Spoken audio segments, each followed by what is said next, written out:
वणिरी waste management फाउंडेशनने जिल्हा परिषद शाळा टेमघर यांच्या सहकार्याने आमशेत येथे सीडबॉल टॉसिंग उपक्रम उत्साहात पार पडला।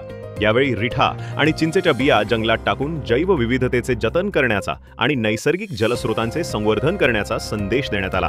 या उपक्रमाअंतर्गत विद्यार्थ्यांनी एप्रिल महिन्यात संकलित केलेल्या बियांचे सीडबॉल तयार करून त्यांचे आमशेत येथे महाड वन विभागाच्या जागेत टॉसिंग करण्यात आले, जेणेकरून रिठा झाडांची वाढ होईल आणि भविष्यात नैसर्गिक साबणाचा वापर वाढवून जलप्रदूषण रोखता येईल। टेमघर शाळेतील 53 विद्यार्थी, मुख्याध्यापक पोरे मॅडम, समन्वयक शिंदे सर तसेच मणिरी वेस्ट मॅनेजमेंट फाउंडेशनच्या अध्यक्षा ममता मेहता, डॉक्टर वैशाली बुटाला, शुभांगी हेरले, सुमा नंदकुमार, उज्ज्वला कोळेकर, शारदा टक्के आणि पल्लवी सोनुले यांनी या कार्यक्रमात सहभाग घेतला।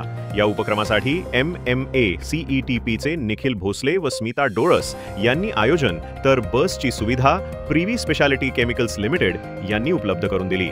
हा प्रेरणादायी उपक्रम राबवून मणिरीतर्फे एक नवा हिरवा संदेश समाजात पेरण्यात आला।